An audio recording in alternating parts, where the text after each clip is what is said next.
In the year 1919, in a small Eastern European village torn apart by war, whispers began about a nurse who had no name.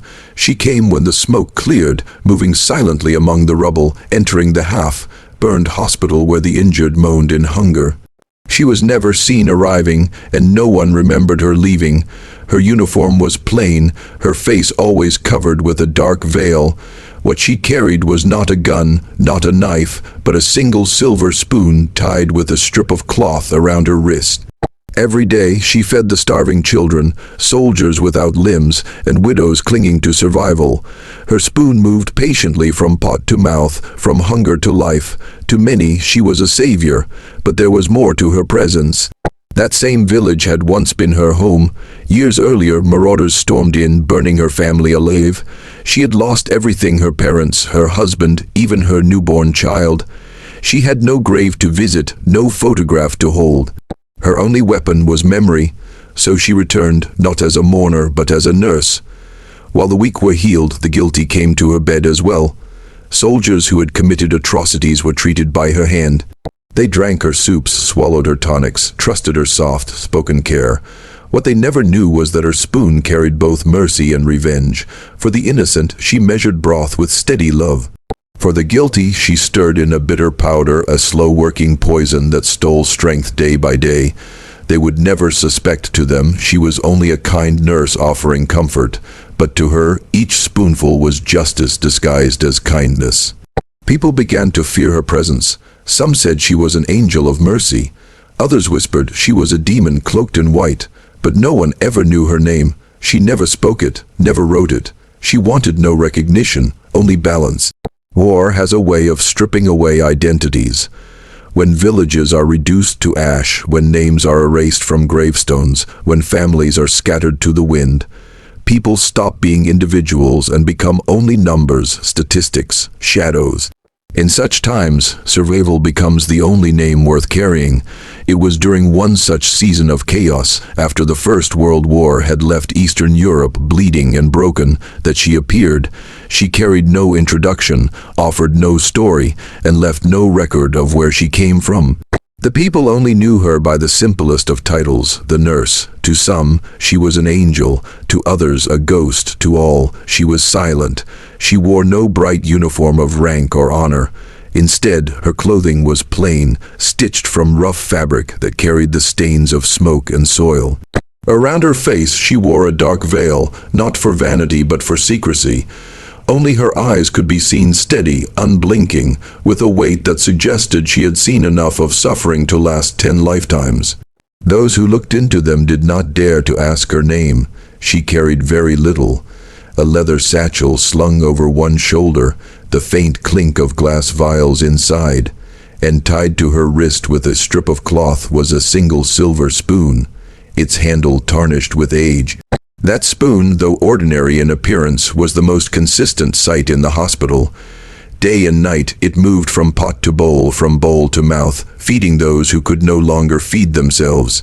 She did not speak, not because she could not, but because she chose not to. The silence was her armor. Words invite questions, questions invite memory, and memory for her was dangerous. The people accepted her silence the way one accepts the sun rising without need for explanation. In the crowded ward, her silence was louder than the groans of the wounded. She moved with calm certainty, her steps deliberate, her actions precise. She knew who needed water, who needed broth, who needed only a touch of a cool cloth on the forehead. And though her hands carried the rhythm of a healer, her eyes carried something else, a depth, a hidden weight. No one knew how she came to be there. The war had left many displaced, wandering souls who had lost their homes and families. Perhaps she was one of them, or perhaps she was something else entirely. Whispers grew among the patients. She must have been a nun who abandoned her convent. No, she's a widow who lost her husband to the soldiers. Maybe she's not even real, maybe she's a spirit sent to feed the dying. But no matter how many stories swirled, none could ever be confirmed. She refused to answer questions. The sick learned quickly that if they wanted her presence, they had to accept her silence, and yet, silence does not mean absence.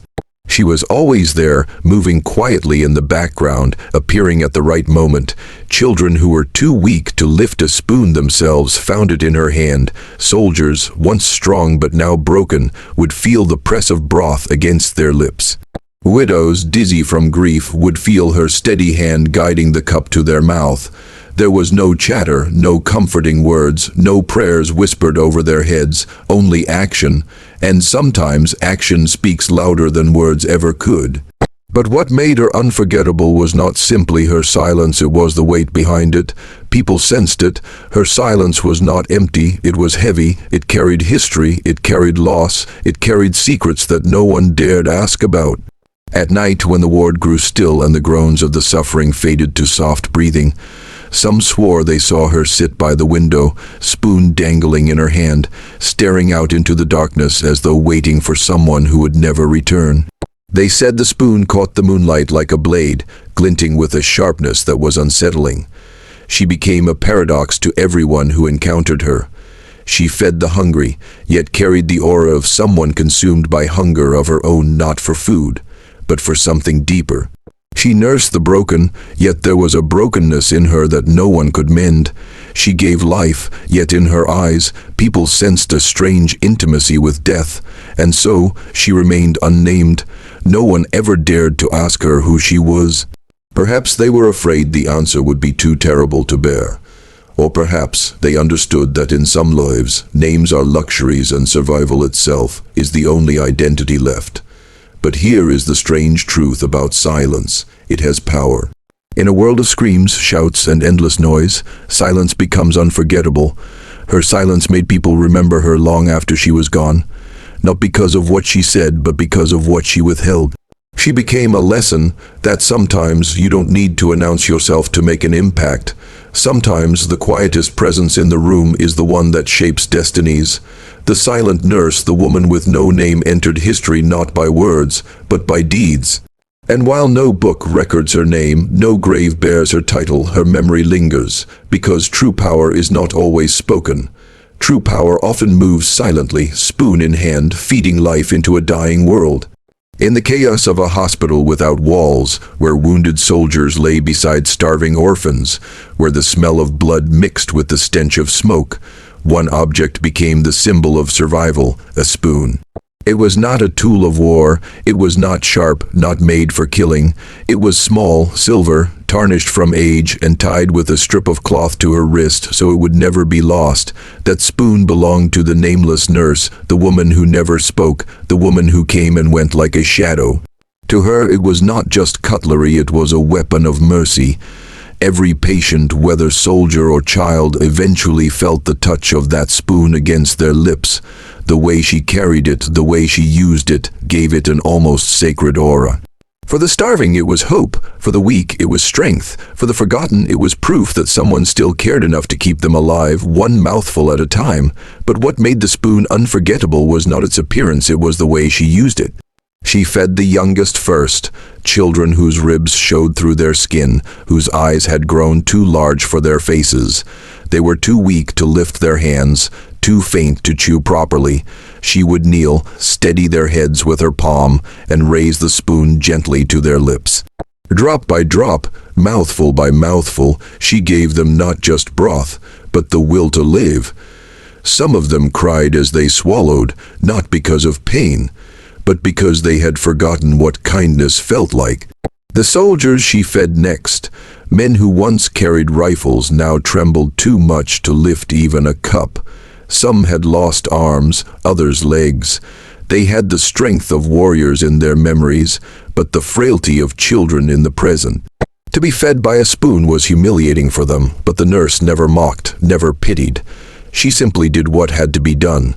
She lifted their chins, pressed the spoon to their mouths, and reminded them that to survive is not weakness, it is courage. The widows and mothers came after, women who had given everything to war but received nothing in return. Some refused food at first, saying they wanted only death, but the nurse persisted. Spoon after spoon, she fed them until the bitterness softened.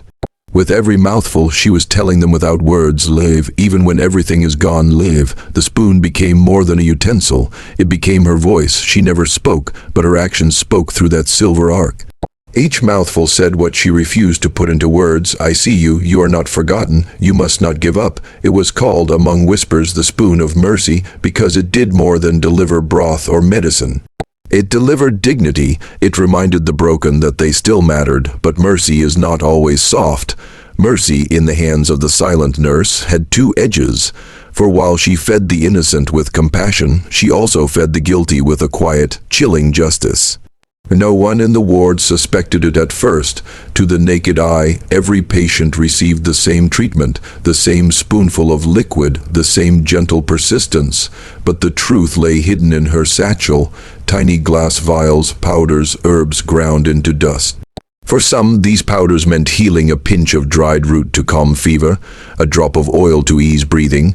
For others, those same powders meant death, carefully disguised in the broth. The spoon, then, was both cradle and coffin. With one hand, she nursed children back from the edge of death.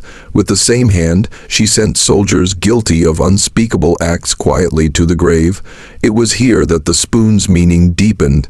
Mercy, she believed, was not simply feeding the hungry. Mercy was balance. Mercy was giving justice to the helpless and punishment to the cruel. If she could not undo the massacres, if she could not bring back her lost family, she could at least tip the scales of suffering with every spoonful she delivered. Those who survived never forgot her. They said the food she fed them tasted different, not because of its flavor, but because of its intent. When she fed a child, the broth tasted of love. When she fed a grieving mother, it tasted of endurance.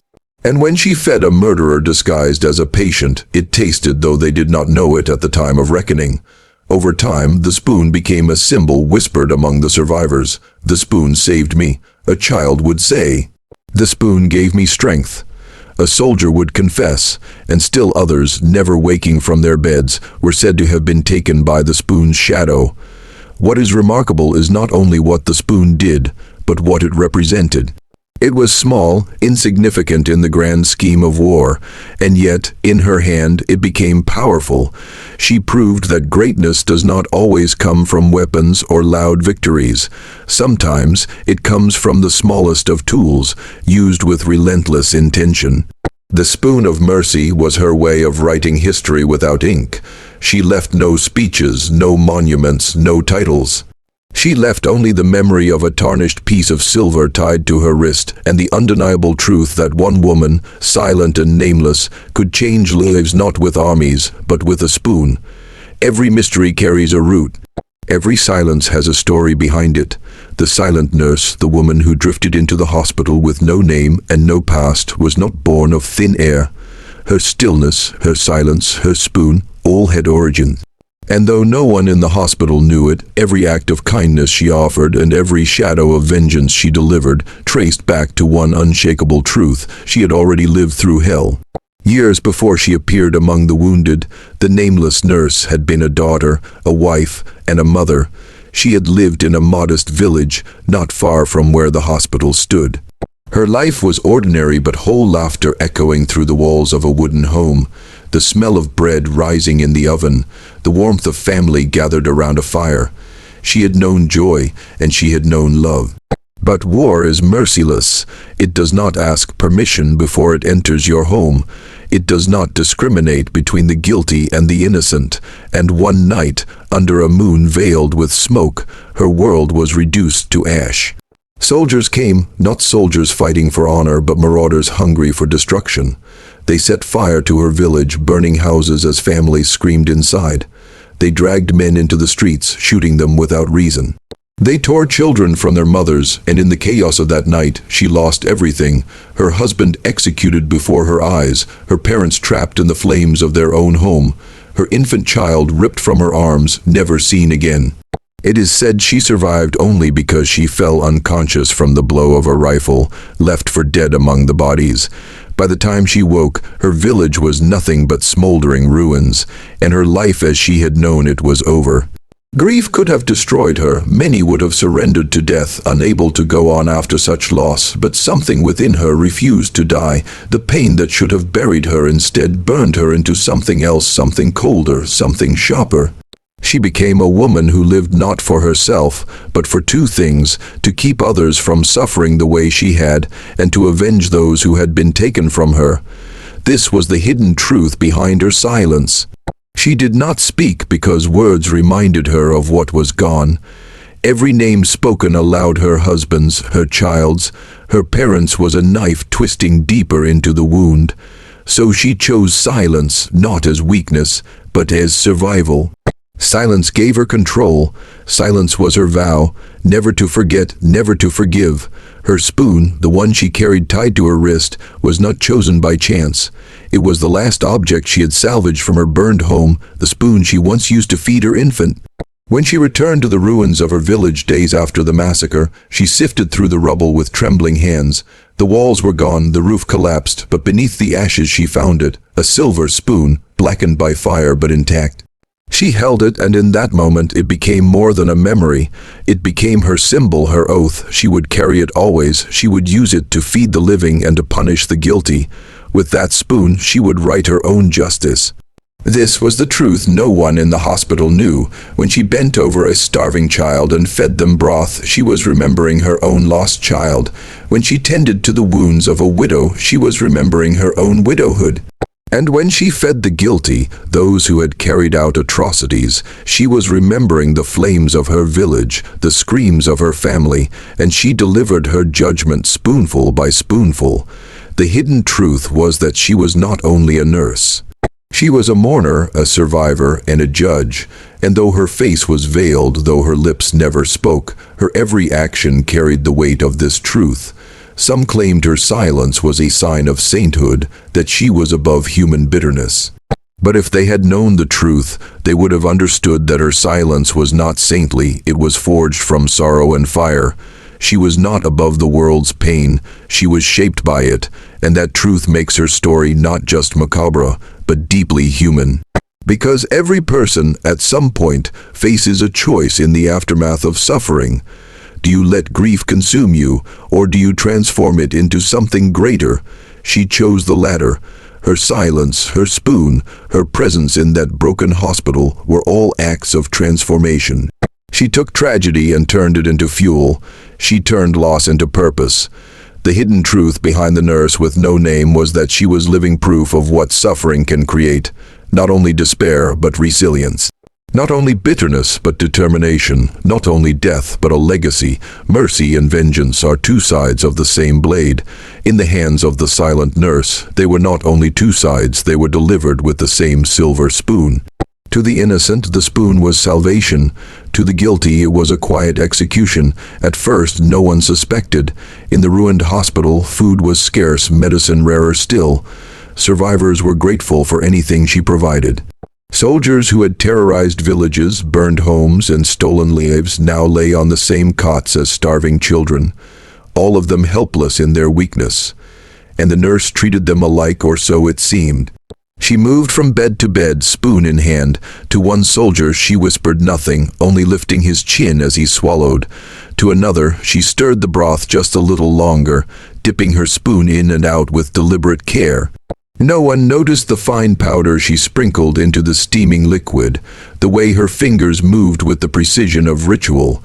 Her satchel held not only herbs for healing, but also vials of death, crushed roots that brought the heart to stillness, tinctures that weakened the blood, powders that rotted a man's inside slowly, invisibly. To the untrained eye, they were harmless medicines, but in her hands they became weapons of silent vengeance. The soldiers never knew. They drank eagerly, desperate for warmth, believing she was their savior. They even thanked her, some with trembling voices, others with tears of gratitude. But within hours or days, their bodies began to betray them. Fever rose where there had been none, breathing grew shallow, limbs convulsed, and in their final moments they often looked at her eyes wide with confusion, mouths open in pleas they could not finish. She never flinched, she never stopped feeding them until their last breath was gone. To the others watching, it appeared as if she was offering comfort until the end, but she knew she had judged them and the spoon had carried out the sentence.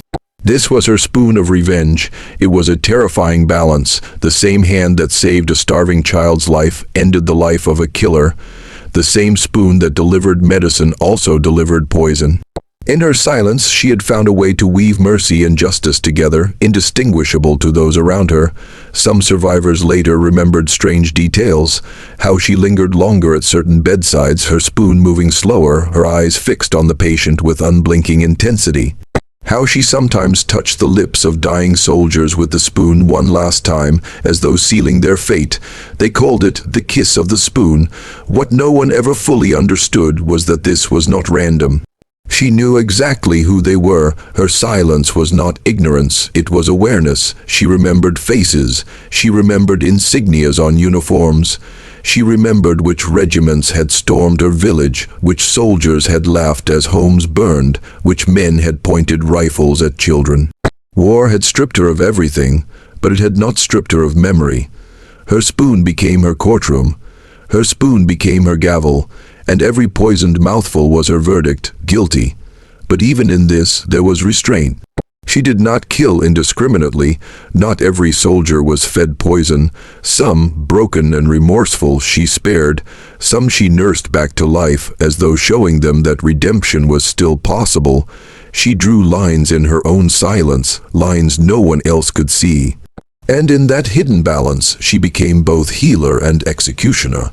What makes her story macabre is not only the deaths she caused, but the calmness with which she carried them out. No rage twisted her face. No tears blurred her eyes.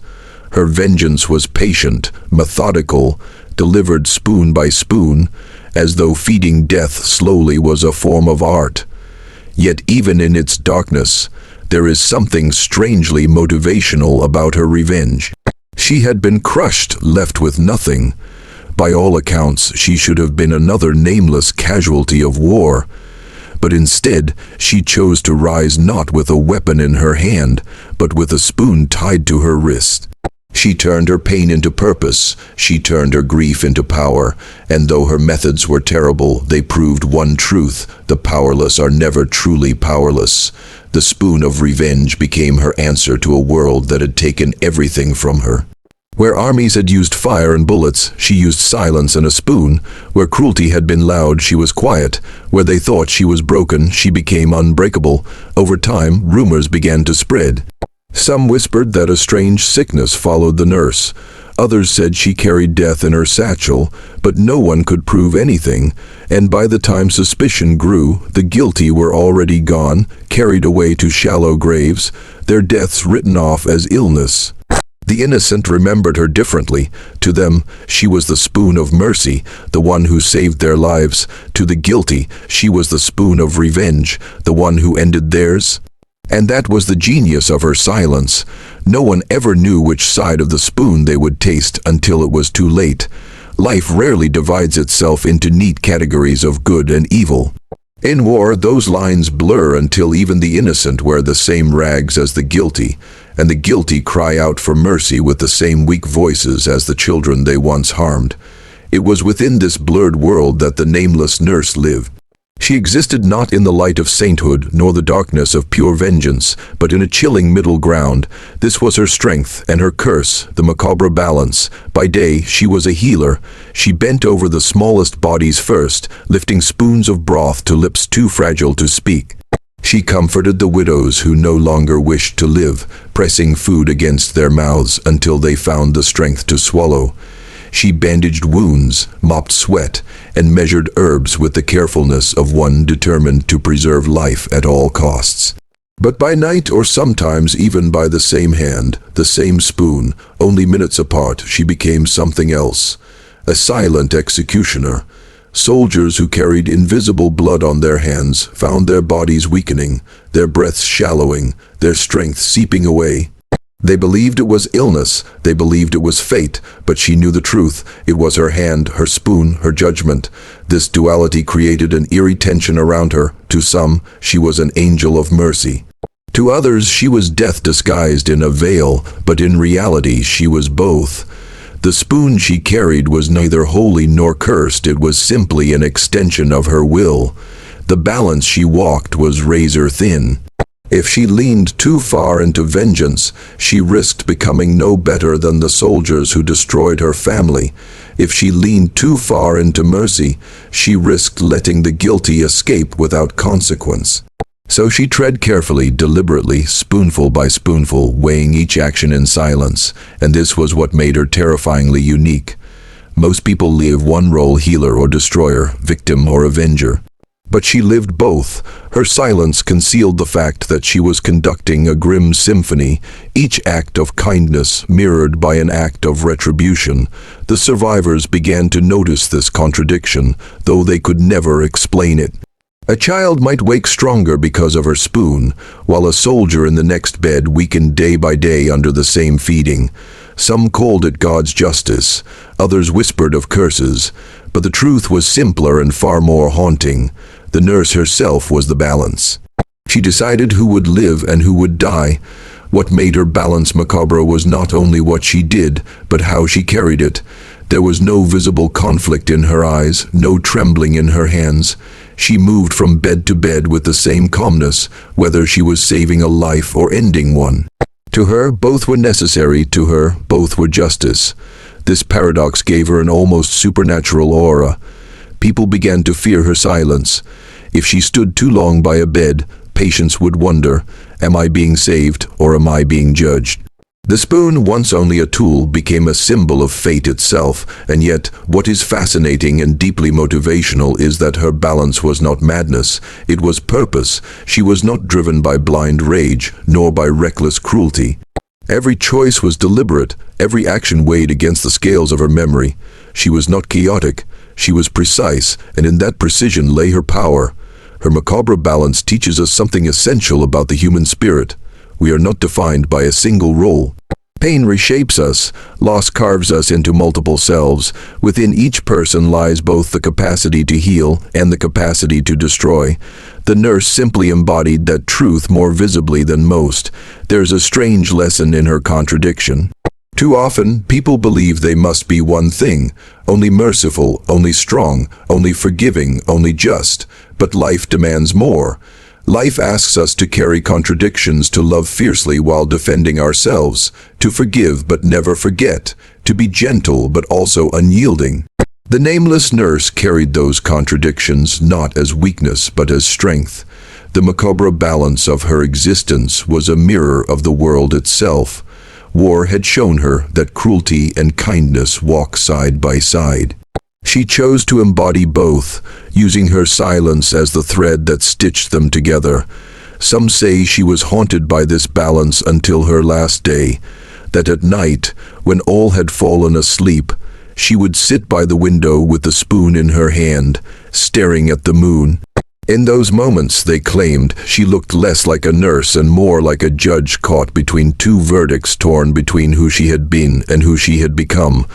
But whether she was haunted or not, one fact remains: her balance left a legacy. Those who survived remembered her as the woman who saved them. Those who died at her hand were never alive to tell their stories, and history itself never recorded her name. But the whispers that remain paint her as something unforgettable, a woman who walked the knife edge between mercy and vengeance, and who never once stumbled. There are leaves so quiet, so hidden in the shadows of history, that they are almost erased. No monuments are raised in their memory, no records carved in stone, yet the echo of their existence lingers like a scent in the air, faint but undeniable. The nurse with no name belongs to that strange fraternity of forgotten souls, people whose stories the world tried to bury, but who left traces too strong to fully vanish. Her story was never meant to be written in books. It was carried instead in the trembling voices of those she fed, in the fearful silence of those who never woke after tasting her spoon, and in the whispered rumors that drifted across villages once the war had ended. She left no diary, no testimony, no explanation of why she lived as both healer and judge, and yet her presence survived in the hearts of those who encountered her. That is the paradox of her legacy. She had no name, but she became unforgettable. Children who grew strong from her spoon would tell their grandchildren about the silent woman who appeared in their darkest hour. Wives who had lost everything recalled the mysterious figure who forced food into their weary mouths until they had the strength to keep living. Survivors spoke not of armies or governments when they remembered those years, but of her, a lone woman who neither asked for recognition nor claimed power, but who saved lives through sheer persistence. And still on the other side of her story there were the whispers, soldiers who had once laughed at suffering, who had marched through villages without remorse, who had believed themselves untouchable. Some of them died quietly under her hand. Their comrades wondered why their strength had left them. They blamed disease, poison, or fate, but deep down they knew there was something more, a presence, a reckoning, a balance they could not name. In this way, her legacy became a ghostly duality. To some she was a savior, to others she was death, to all she was unforgettable. What makes her story powerful is not only what she did, but what she teaches us about legacy itself. Too often, people believe that leaving a legacy means building empires, writing books, winning wars, or stamping their names on history. But the nameless nurse had none of these. She lived without recognition, without fame, without even the protection of her own voice. And yet her legacy endured precisely because it was written not in ink, but in the flesh and spirit of those who crossed her path. Her life reveals a haunting truth. You don't need a name to leave a legacy. Your legacy is not the letters etched on a grave. It is not the trophies on a shelf or the wealth in your account. Your legacy is the effect you leave on others, the lives you touch, the wounds you heal, the justice you demand, the courage you inspire. A nameless nurse, in a forgotten war, with nothing more than a spoon and her silence, carved a legacy that outlived the empires of her day. That is not only haunting, it is profoundly motivational. But there is another layer to her legacy, the silence itself. We live in an age that worships noise. Everyone speaks, everyone shouts, everyone demands to be seen and heard. Yet here was a woman who built her impact not through speeches, not through declarations, but through the quiet persistence of action. She never argued, never explained, never defended herself. She simply did the work spoonful by spoonful, act by act, until her presence could not be forgotten. This is where her story becomes a mirror for us. We all face the temptation to prove ourselves, to shout our worth into the world, to demand recognition. But the nurse with no name teaches us that legacy is not in the noise we make, but in the difference we leave behind. Silence, when paired with purpose, can echo louder than 1,000 speeches. Imagine her in the ruins of a war-torn village, spoon in hand, moving from bed to bed. No applause, no witnesses, no recognition. Only the work, only the choice to keep someone alive or to hold another accountable. And imagine that decades later, her story is still whispered, still haunting, still alive in the imagination of strangers who never knew her name. That is legacy. Her story also forces us to ask, what will remain of us when our names are forgotten? For the truth is, most of us will not be remembered by history. Most of us will not have our names inscribed in monuments or remembered by generations beyond our reach. But if we live with purpose, if we choose mercy where it is needed and justice where it is required, then like her, our legacy will not need a name. It will live on in the lives of others. The nameless nurse teaches us that life is not about being remembered. It is about being unforgettable. And the two are not the same. Being remembered depends on fame. Being unforgettable depends on impact. She chose the latter. In the end, her spoon became more than a tool. It became a symbol of balance, of resilience, of quiet justice. Her silence became more than absence of speech. It became a language of its own, a language of action. And her namelessness became more than anonymity. It became a paradoxical immortality, for no one could erase what they could not name. So perhaps her greatest legacy is not in the lives she touched or the soldiers she judged, but in the lesson she left us. You don't need a name to matter, you need purpose, you need courage, you need balance. Her story closes not with fanfare, not with history books, but with the image of a woman sitting in the shadows, spoon in hand, watching the world in silence, a ghost of mercy and vengeance, forgotten by history, but unforgettable in essence. The nameless nurse is gone, but her legacy remains not because of who she was, but because of what she did. And that is the haunting, eternal power of a legacy without a name.